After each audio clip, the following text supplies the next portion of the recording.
अस्सलाम वालेकुम। तो जी आज हम बहरिया से निकल रहे थे। रात के तकरीबन 3 बजे हमारा ये सफ़र जो है ना वो स्टार्ट हो गया था और अब हम निकल रहे थे पंजाब की तरफ, बहरिया कराची से। और यहाँ पर जी अब हम कार्ड लगाएंगे और ये ओपन हो जाएगा और यहाँ पर हर आने वाली गाड़ी और स्पेशली बाइक्स की वो चेकिंग कर रहे थे, फिर उनको जाने दे रहे थे। लेकिन हमें रेजिडेंट्स को आज़ादी थी, हम फ्रीली आ जा सकते थे। अच्छा, यहाँ पर मैं दिखा रही थी कि बहरिया की लाइट्स जो है ना वो यहाँ से भी दिख रही हैं, मतलब माशाल्लाह इतना रोशन है। बच्चे अभी तक बिल्कुल नहीं सोए थे। पंजाब जाने की खुशी में, सफ़र की खुशी में, गाड़ी में सफ़र करेंगे, गाड़ी में सोएंगे, तो बस फिर अब वो सोने की तैयारी कर रहे थे, अपने ब्लैंकेट्स वगैरह लिए और वो सो गए थे। तो बस इसी तरह फिर सफ़र गुजरता गया और रात से जो है वो सुबह होगी और हम नेशनल हाईवे से ट्रांसफ़र हो गए थे मेहरान हाईवे की तरफ, क्योंकि नेशनल हाईवे पे कंस्ट्रक्शन थी और मेहरान हाईवे की तरफ हो गए थे। और मेहरान हाईवे जो थी वो ऐसे ही लग रहा था जैसे हम किसी गांव के बीचों बीच सड़क से गुजर रहे हैं, क्योंकि बहुत ज़्यादा अच्छी वो नहीं बनी हुई थी और हाईवे तो वो बिल्कुल नहीं लग रही थी। अगर आप में से किसी ने पंजाब के इस साइड का सफ़र किया हो तो वो मुझे ज़रूर बताइएगा कि आपका ये सफ़र जो है वो किस तरह का गुजरा। अच्छा, आप नेशनल हाईवे से आओ या मेहरान हाईवे से, आपको 3 तरह के बाग देखने को मिलेंगे। एक तो केले के बाग हो जाएंगे, खजूर के बाग, और उसके अलावा आपको आम के बाग देखने को मिलेंगे। और सरसों के खेत जो हैं वो भी हमें देखने को मिल गए थे, बहुत प्यारी लग रही थी। और पंजाब में आके भी हमें ये काफ़ी देखने को मिले। तो ये आम के बाग थे और पंजाब में तो हमें किन्नू के बाग जो हैं वो भी देखने को मिले थे। मेहरान हाईवे पे ट्रैफिक में सफ़र करते हुए हम यही सोच रहे थे कि सक्खर से कराची मोटरवे का काफ़ी हमने नाम सुना है कि ये बन जाएगी और ये बन रही है, लेकिन अभी तक बस वो ग्राउंड पे सिर्फ जो है वो इंतज़ार ही इंतज़ार है। ज़मीन बेचारी भी कह रही होगी कि कब मेरे पे मोटरवे बनेगी, लेकिन मोटरवे का कोई नामो निशान नहीं है। अगर वो मोटरवे बन जाए तो काफ़ी जो है वो सफ़र आसान हो जाएगा, लेकिन फ़िलहाल तो वही हाईवे है, वही रोड्स हैं और वही पैचेस हैं रफ़ यहाँ पे लगे हुए, वही ट्रक हैं, वही ट्रैफिक है, कुछ भी चेंज नहीं है। हर साल इसी इंतज़ार में होते हैं कि शायद नेक्स्ट ईयर जो है वो हमें मोटरवे पे सफ़र करने को मिले और सफ़र भी फास्ट हो जाएगा और मज़ा भी आएगा। लेकिन अभी तक तो ऐसा हमें कुछ नज़र नहीं आ रहा। होपफुली इन फ्यूचर हमारे बच्चों को वहाँ पे सफ़र करने का मौका मिले, वरना वो तो मुझे लगता है पंजाब आना ही छोड़ देंगे। तो यहाँ पर बस बच्चे जो थे वो अपना एक मोबाइल यूज़ कर रहा था और दूसरा जो था वो फ्रेंच टोस्ट बस निकाले, देखे और उसने छोड़ दिए। और हम अभी तक अपना ब्रेकफास्ट जो थे वो कर चुके थे। पूरे रास्ते हमें धुंध वगैरह नहीं मिली, क्योंकि हम इसी प्लान पे निकले थे कि हम दिन में जो है अपना सारा सफ़र कर लें और जैसे ही वहाँ पे रात होना स्टार्ट होगी तो हम घर पहुँच जाएंगे, क्योंकि रात में पंजाब में जो आजकल फ़ॉग है वो ज़्यादा हो जाती है। तो हमें ये था कि फ़ॉग में हमने जो है सफ़र नहीं करना। तो बस फिर दिन में हमने अपना सफ़र किया, क्योंकि दिन में बाइक्स आती हैं, छोटी मोटी ट्रैफिक जो इलाकों में आती है वो बहुत ज़्यादा होती है, तो आपका सफ़र काफ़ी लंबा हो जाता है और आपको काफ़ी हेक्टिक फील होता है।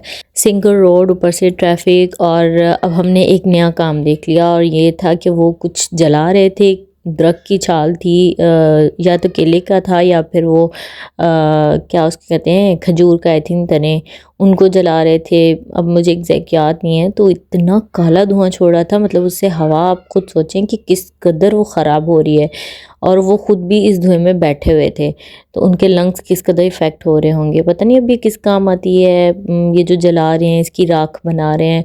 तो काफ़ी जगहों पे मैंने देखी, तो मैंने वीडियो बनाई कि देखें ये क्या हो रहा है भाई कुछ समझ नहीं आ रही थी, इतना धुआं था और आगे थी इतनी ट्रैफिक, जैम हो रहा था। बच्चे अपनी गाड़ी में मस्ती कर रहे थे, वो फुल मज़े में थे, उन्हें पीछे पूरी सीट मिली हुई थी।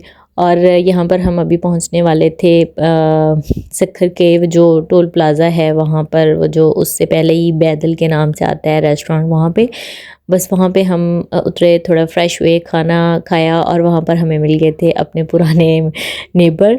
तो बस उनसे हेलो हाय की और मिले, और अचानक वो भी सरप्राइज़ और हम भी सरप्राइज़ कि आप जा रहे हैं पंजाब, अच्छा आप भी जा रहे हैं पंजाब। तो बस फिर उनसे थोड़ी हेलो हाय की, मुलाकात की और फिर हम ने दोबारा स्टार्ट कर दिया अपना मोटरवे का सफ़र। और मोटरवे का सफ़र जो है वो मुझे हमेशा से बहुत अच्छा लगता है। फ़ास्ट स्पीड होती है और सुकून सा होता है, कोई ट्रैफिक नहीं होती, कोई यहाँ पर जंप वगैरह नहीं होते।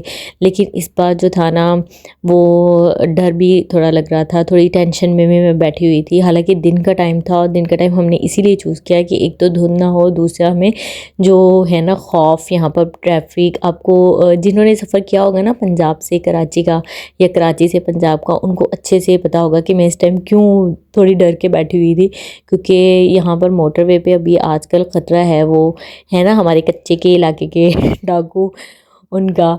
तो बस यहाँ पर जैसे ही वो इलाका गुजरा तो सुख का सांस आया, थोड़ी सी मैं खुश हुई। और यहाँ पर मैं अपनी प्यारी सी बाइक दिखा रही थी कि कुछ भी था, हम टेंशन में थे, खुश थे, एक्साइटमेंट थी हमें, ये बाइक आराम से घूम रही थी, धूप थी या नहीं थी, ये घूम रही थी आराम से। ये कच्चे के इलाके के डाकुओं के बारे में ना आप ज़रूर बताइएगा जो जो जानते हैं, कि आप लोग जब यहाँ से गुजरते हैं ना तो कैसा फ़ील करते हैं, आप लोगों को डर लगता है या नहीं लगता, या फिर आप किस टाइम जो है सफ़र करना आजकल प्रेफर करते हैं, सुबह के टाइम यानी दिन में या फिर रात के टाइम। और थोड़ा सा हम आगे आए तो हमारा जो प्रोटोकॉल था वो स्टार्ट हो चुका था, पुलिस की गाड़ी हमारे आगे आगे थी और हम पीछे पीछे जा रहे थे। तो अब आप समझ गए होंगे कि हमारा प्रोटोकॉल क्यों है और कैसे हो रहा है, तो ये मुझे बताने की ज़रूरत नहीं है। जो समझ गए हैं कमेंट में मुझे ज़रूर बताइएगा कि हमारा प्रोटोकॉल जो है वो किस तरह हो रहा है ये। और अभी तकरीबन हम रहीम यारखा से पीछे थे काफ़ी, 36 किलोमीटर पे, और बस इसी तरह सफ़र हो रहा था। मोटरवे पे जो है वो मज़ा आ रहा था। और अभी दोपहर के टाइम भी ऐसा लग रहा था कि फुल जो है वो असर का टाइम है, शाम हो चुकी है। और तकरीबन हम 3 बजे के चले हुए थे, रास्ते में हम 1.5 घंटा सोए भी हैं और हमने नाश्ता भी किया। सखर हम पहुंच के हमने काफ़ी टाइम रेस्ट किया, तकरीबन 1 घंटा वहाँ पे हमने स्टे किया। और हम तकरीबन शाम 7 साढ़े 7 हम पहुंच चुके थे टोबा टेक सिंह अपने घर, मेरी सिस्टर के घर। और वहाँ पर हमने खाना वगैरह खाया, उसका क्लिप मैं बिल्कुल नहीं ले पाई। खाना वगैरह खाया और उसके बाद हम गपशप करके सो गए थे। और सुबह के टाइम ये मेरी सिस्टर के घर हमने नाश्ता किया और उसके बाद हम उनके गांव चले गए थे। गांव जो है उसका अपना ही एक चार्म होता है, जाने का अपना ही एक मज़ा होता है। वहाँ पे हमारे भाई रहते हैं तो उनसे मिलने हम चले गए थे। और रास्ते में जाते जाते मैंने सोचा आपको मनाज़िर दिखा दूँ, जिन्होंने गांव नहीं देखा वो देख लें। और ये यहाँ पर इस तरह इसलिए लगाया हुआ था क्योंकि काफ़ी फॉग थी, सर्दी है, तो जो सब्ज़ियाँ उन्होंने मौसम के बिना वाली उगानी होती हैं तो उसके ऊपर ये इस तरह उन्होंने कवर कर देना होता है, शॉपर वगैरह, ताकि मौसम जो टेम्परेचर है वो मेंटेन रहे उस सब्ज़ी के लिहाज से। और ये जी स्टॉल वगैरह लगे हुए थे और रास्ते में काफ़ी गन्ने के, सरसों के खेत वगैरह आए, सरसों का साग काफ़ी लगा हुआ था। और ये बताएं कि पंजाब में या सिंध वाले किसी भी इलाके में, आप जिसमें भी आप रहते हैं पूरे पाकिस्तान में या जहाँ से भी आप वीडियो देख रहे हैं, आपने अभी तक सर्दियों का साग खाया है या नहीं खाया? और अगर खाया है तो वो खुद बना के खाया है या कहीं से आपको आया है तो आपने अभी तक वो खाया है? अच्छा, मैंने तो अभी तक एक बार खाया है और वो भी मुझे कहीं से आया था तो खाया था मैंने, वो खुद अभी तक नहीं बनाया। तो बहुत ही प्यारे प्यारे से सीन गुजर रहे थे। अच्छा, यहाँ पर आपको ना किन्नों के बाग देखने को मिल रहे हैं, उन पे किन्नू लगे हुए थे, माशाल्लाह इतने प्यारे लग रहे थे ना सब। और ये एक गांव जो जिसमें हम जा रहे थे उससे पहले 1-2 गांव थे वो स्टार्ट हो चुके थे, तो मैंने सोचा ये भी आप लोगों को दिखा दूँ। बच्चे भी यहाँ पे देख के ना एनिमल्स वगैरह काफ़ी खुश हो रहे थे, क्योंकि शहर में इतनी चीज़ें इनको देखने को नहीं मिलती ना, कोई एक आधा एनिमल देखने को मिल जाता है, या फिर बड़ी ईद पे जब लगाते हैं फार्म वाले पूरा, तो तब बच्चे देखते हैं, तब हम बच्चों को लेके जाते हैं। और ये जी आई थिंक गर्ल्स का स्कूल था जी, ये गर्ल्स का स्कूल था और इसके आगे बॉयज़ का स्कूल आएगा। तो बस फिर इसी तरह ये सारा आपको मैं दिखा रही हूँ, आप देखते जाएं गांव का मंजर, कैसा गांव होता है। और बीचों बीच एक छोटी सी रोड जा रही है। और यहाँ पर मैंने एक कब्रिस्तान भी आपको ज़रूर दिखाया है कि इससे भी हमें इबरत हासिल करनी चाहिए। थोड़ा सा इसका भी हमें, दुनिया का हम बहुत ख्याल करते हैं, हमें आखिरत की भी अपनी तैयारी ज़रूर करनी चाहिए। दिन में हमें अपना मवाजना करना चाहिए रात सोते हुए कि हमने दिन में आज क्या किया है और क्या हमने अच्छा अमल किया अपने आगे भेजने के लिए, क्या हमने जो है वो दुनिया के लिए किया। तो मेरा ख्याल है कि ज़्यादा हमें आजकल यही मिलेगा कि हमने अपनी दुनिया को ज़्यादा संवारा है। तो नमाज़ पढ़ें और अल्लाह ताला के बताए हुए असूलों के मुताबिक ज़िंदगी गुजारें, तो हम दुनिया आखिरत दोनों में कामयाब हो जाएंगे। दूसरों का दिल मत दुखाएं, अच्छी अच्छी बातें करें, अच्छे अच्छे काम करें। और मैं इस टाइम वॉइस ओवर कर रही हूँ और बच्चे जो हैं वो विंडोज़ से झांक के रहे हैं, देख रहे हैं कि ये आने कर क्या रही हैं। अभी आपको देखने को मिलेगा एक ट्यूबवेल। तो यहाँ पर गर्मियों में जब आएँ तो बच्चे इसको एज अ स्विमिंग पूल भी यूज़ करते हैं, इसमें नहाते हैं, खेलते हैं और मज़े करते हैं। और ये हैं, हम पहुंच चुके हैं गांव में अपने घर के करीब, इनफैक्ट घर के सामने हम पहुंच चुके हैं। और ये हम गाड़ी से उतर गए थे और घर के अंदर जा रहे थे। और काफ़ी अच्छा जो है यहाँ का घर है, काफ़ी खुला है। यहाँ पर आए, सबसे मिले, थोड़ा रेस्ट किया और जैसे ही वो चाय वगैरह बनाने के लिए चले गए तो फिर हम भी उठ गए अपनी पिक्चर बनाने के लिए। तो यहाँ पर हमने पिक्चर्स बनाई, मज़े किए। और ये मैं आपको दिखाती हूँ, ये जामुन का, ये सॉरी है बेर का दरख्त, जो पेंदू बेर होते हैं ना बड़े वाले, उनका। तो काफ़ी बड़ा था ये। और यहाँ पर ये जानवरों की भी जगह है जो कि अब उन्होंने नहीं रखे हुए। और जाहिर सी बात है, वो लोग करते हैं खेती बाड़ी, तो उसके औजार के ये अब रूम बना दिए हैं। साथ में एक ट्रैक्टर रखा हुआ है और बच्चे यहाँ पे आके खूब इंजॉय कर रहे थे, फुल मस्ती में थे। शही ने तो अपना ड्रेस सही से गंदा कर लिया था। पानी और मिट्टी, दो ही चीज़ें तो बच्चों की फेवरेट होती हैं और उसमें आके खूब इंजॉय करते हैं। खैर मैंने भी नहीं रोका कि चलो मज़े करो, आराम से जी लो अपनी ज़िंदगी। मैं आप लोगों को मना नहीं करूँगी, कपड़े बहुत हैं पहन लेना, लेकिन ये टाइम दोबारा नहीं आएगा इस तरह का। बहुत अच्छा मौसम था, बहुत ज़्यादा सर्दी नहीं थी, हल्की फुल्की सी थी। आप गांव में रहते हो और आपके घर सब्जियां ना हो, आप ताज़ा सब्जियां ना खाएं, तो ये हो नहीं सकता। तो यहाँ पर बस मैं दिखा रही हूँ हम लोगों को सब्जियां। और ये मैं दरख्त दिखा रही थी कि ये जामुन का दरख्त है बड़े वाला, ये छोटे वाला नीम का था।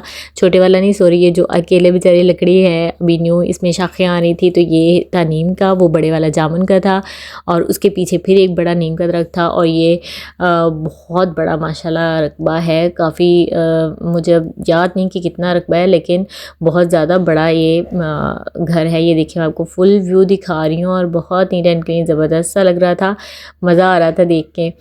शही की तो रनिंग यहाँ पर सही पूरी होने वाली थी और माशाल्लाह टायर्ड हो गई, जल्दी सो भी गया था। और यहाँ पर बच्चे जो थे वो बेर तो भी तोड़ने वाले नहीं थे, लेकिन बच्चे अपने मज़े के लिए ज़रूर इस पे चढ़ गए थे। और अज़ान को भी बहुत ज़्यादा शौक था चढ़ने का, वो अपने शहतूत के दरख्त पे भी अपने घर में चढ़ता है, तो यहाँ पर भी वो इन बच्चों के पीछे हो गया था। ये दोनों इसके कज़न्स ही थे, तो इनके साथ लगा हुआ था खूब मज़े करने। और मैं भी नहीं रोक रही थी कि सही है, हमने भी ऐसे शौक़ पूरे किए हैं गांव में जाके, तो ये लोग भी अपने शौक़ पूरे करें। बहुत ज़्यादा तो हम नहीं ऊपर तक जाते थे, लेकिन ये कि थोड़ा थोड़ा हम दरख्त पे चढ़ जाते थे, मज़े करते थे। तो आजकल के बच्चों को भी थोड़े से मज़े करने चाहिए।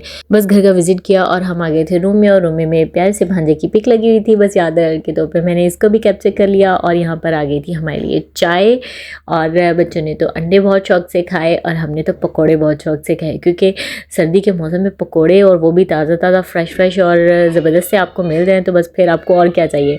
बस हमने तो पकौड़े खाए, मज़ेदार सी हमने चाय पी। और इसके बाद आ गए थे हम दोबारा से, क्योंकि यहाँ पर मटर और चिकन पुलाव बन रहा था और साथ में आटा गूंदा जा रहा था। अच्छा, फारिग बैठ के खाना खाने का मज़ा कुछ अलग ही होता है।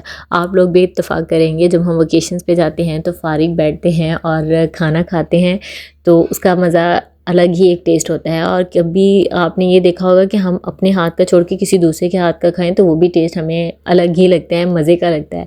तो बस फिर मैं इस मोमेंट को एंजॉय कर रही थी कि अब से मेरा जो है वो फ्री बैठ के खाने वाला जो है ना सीन, वो शुरू हो चुका है। बस हर घर में जाऊँगी, फ्री बैठ के खाऊँगी, मतलब इसका एक अपना ही मज़ा है। और यहाँ पर जी बच्चे अपना खेल रहे थे और मेरा दिल चाह रहा था कि इनकी ज़्यादा से ज़्यादा वीडियोज़ बनाऊँ पौधों की, इतने ग्रीन और प्यारे लग रहे थे। काफ़ी हद तक मैंने इनकी बनाई भी थी। और यहाँ पर जी इस टाइप का फर्श था, और यहाँ पर पालक, मेथी, मूली, धनिया, पुदीना, ये सारे जो है ना वो लगे हुए थे सब्जियाँ। और इनका भी इरादा था कि हम इस क्यारी को थोड़ा सा और एक्सटेंड करेंगे, दीवार के से थोड़ा सा बस हटा देंगे और पीछे तक ले जाएंगे, ताकि हम मज़ीद सब्जियाँ इसमें लगा सकें। तो काफ़ी अच्छा मुझे इनका आइडिया लगा। और ये था फुल लुक, और फुल लुक बहुत अच्छा था, ज़बरदस्त सा लुक आ रहा था। बहुत बड़ा सा घर है माशाल्लाह। और यहाँ पर हमारा टाइम जो गांव का था वो एंड हो चुका था। हमने चाय पी, खाना खाया, डिनर वगैरह किया, और हम आ गए थे दोबारा अपने टोबा टेक सिंह घर पे। और यहाँ पर नेक्स्ट डे हमने अब आना था वापस फैसलाबाद के लिए। तो नेक्स्ट व्लॉग में मैं आपको वो बताऊँगी सारा फैसलाबाद का कि क्या क्या हमने किया और कैसे एंजॉय किया। तो यहाँ पर आपको अगर ये व्लॉग पसंद आया हो तो ज़रूर लाइक और शेयर और सब्सक्राइब कीजिएगा। और जो मैंने क्वेश्चन पूछे हैं ना, उनका आंसर ज़रूर दीजिएगा कमेंट में, और कमेंट बॉक्स में ज़रूर बताइएगा व्लॉग आपको कैसा लगा। और नेक्स्ट व्लॉग तक के लिए मैं आपसे इजाज़त चाहती हूँ। इस चैनल को ज़रूर शेयर और लाइक और सब्सक्राइब करें। अल्लाह हाफ़िज़।